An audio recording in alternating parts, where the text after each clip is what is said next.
Hi, this is Steve Vanderbilt with RegimeChange.org. I'm going to remind you that anything we talk about in these videos, you can research our archive for the documents, and that archive is at www.regimeChange.org/archive. Now, getting on to what we're going to talk about here. The other day I was reading an article from Bloomberg where Bloomberg stated that Morgan Stanley owns one of the largest fleet of oil tankers in the world, which tripped something in my memory because I remember reading an article from Bloomberg about 2.5 years ago where it said Morgan Stanley leased the largest fleet of oil tankers in the world. So I wanted to see really what happened that made Morgan Stanley go from a lease tank fleet to an owned tank fleet. And what I found was rather surprising, actually is blatantly shocking, that you can look at a historical chain of events when you add two things together. Now, what I'm going to say is we're going to talk about Morgan Stanley, but J.P. Morgan and Goldman Sachs did exactly the same thing. Now, in Morgan Stanley's case, Morgan Stanley's been in the commodity trading business since 1984, so this is not really a new revolution here. But what did happen here was rather interesting. In March 10th, 2006, oil was about $59.96 a barrel. And Morgan Stanley made one of the largest investments in their commodities division that they'd ever made. The oil market stayed relatively stable until September 7th, 2007, when it was at $76.40. Now, oil's fluctuated up and down, and that was actually a high water mark for oil at that point in time. But what was interesting on that date was Morgan Stanley and the other two large institutions we talked about a minute ago received notification from the Federal Reserve that the Federal Reserve would look into allowing them to be bank holding companies under the Bank Holding Company Act of 1956, which is 12 U.S.C. 1841. Now, there's interesting about this because that act states that anything that the Federal Reserve agrees to as being fine when you become a bank holding company, anything that you've done in the past is grandfathered into being okay. Well, what happens from that point in time? At that point in time forward, over a very short period of time, very small window of time, oil went up 100%. Okay? It went up 100%. Now, during this point in time, J.P. Morgan, Morgan Stanley, and Goldman Sachs started doing one thing. They started telling people that the housing market was rock solid and you can buy these debentures that we're selling to you that are AAA rated and secured, and they're covered by AIG and so on and so forth in the housing market. They were selling them like hotcakes. But what they were doing is they were shorting it. They were getting out of it. They were moving their positions completely out of the housing market, and they were moving them into term usable commodities, oil, grain, etc. Things that we definitely need every day in our commodity to exist, in our economy to exist. Knowing that oil went up that fast, what's going to happen? Well, if oil goes up 100%, the price of everything else goes up also. The big banks know that the average American only saves about 5% of their income, and the average American has less than $600 in their savings account. Okay? So the writing's on the wall, it's going to happen. You drive the cost up, people can't make their payments, you're going to have a housing bubble. Well, in this case, you're going to have a bubble, and it's going to pop. People are going to lose their speculative value. Okay? Now, that did occur. Now, on September 21st, 2008, the Federal Reserve approved Morgan Stanley's bank holding company. So they could operate as a bank holding company at that point forward. Now, what happened within a very short window after that point in time? Wall Street, after they became bank holding companies, Wall Street went to the Congress and said, well, all these toxic assets that we have here are so horrible, we need money or we're going to dry up and die. Okay? Now, they had just made windfall profits in commodities trading for oil, on oil.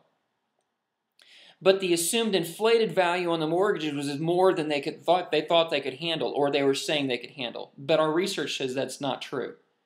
Now, so the TARP comes out, the government comes out, and they pass TARP in a very short period of time, $800, $900 billion of monies, without reading the legislation, without all the loopholes and everything else. And immediately the Federal Reserve Chairman says, we're going to use the monies differently. We're going to give them directly to the banks.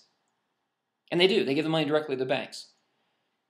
Now, what Morgan Stanley did is Morgan Stanley took in $10 billion in TARP funds. Okay? $10 billion. But But using fractional reserve banking, Morgan Stanley was able to expedite that money up to $190 billion. $190 billion, from $10 billion to $190 billion, because they've signed those assets on their books and they inflate it over and over and over. They use that to leverage money against the Federal Reserve System and borrow money from the Federal Reserve at 0% interest. And what they did at that point in time, they shored up their commodities businesses. They bought oil tankers, they bought more oil, they did these other things. Now, I was reading a report 2 days ago that said, actually it was the 27th of December, I read an article where where Morgan Stanley, JP Morgan, and Goldman Sachs, along with 2 other oil companies, if they're put nose to tail, own a trail of oil tankers 26 miles long off the coast of Europe. And they do something very similar here off the coast of the Gulf Coast. That oil represents 3 days worth of usage of oil in Europe. So they stockpile 3 days worth of oil usage. Now, you're saying, okay, great, what does all this mean to me? Well, it means this. You funded the acquisition of commodity trading using TARP funds. Now, of course, they paid that $10 billion back, but it's only borrowed money that they borrowed from the Federal Reserve someplace else and have siphoned off profits from speculation. Now, you're talking about speculation. Now, we've done some research, and the current cost of production in an oil field, including the cost of buying overinflated fuel to run the vehicles, is $47.70 a barrel anywhere in the world. That's the average. The cost of a barrel of oil traded on the market right now is $74.93. That means it's a 41% speculation profit. Now let's equate this down to dollars as it affects you. The average price of a gallon of gasoline today is $2.79. You take out 18.4 cents for federal taxes and you take out 21.72 average for state taxes. That means the cost of gas, a gallon of gasoline, is $2.3978. I'm breaking it down 4 points there. Now that means the speculation profit on each gallon of gasoline that you put in your car is 95.9. 96 cents a gallon is speculation profit. And that's going to the big 3 financial institutions. The ones that you bailed out with TARP funds. The ones that inflated the oil market in the first place, that caused the housing bubble to pop. That's what's going on. Now, as the banks know the defaults are going on, they've devalued the properties and the assets that you hold. The Federal Reserve has borrowed more money. Obama and the Congress has asked to borrow another $1.9 trillion. Every time the Federal Reserve borrows money and the Treasury puts it into circulation, each dollar that you have loses value. Since 1913 to today, the dollar has lost over 87 cents of its value. So if you had $1 from 1913, you need $87 to replace that dollar. Everything you own has been devalued because of this way we do this banking system.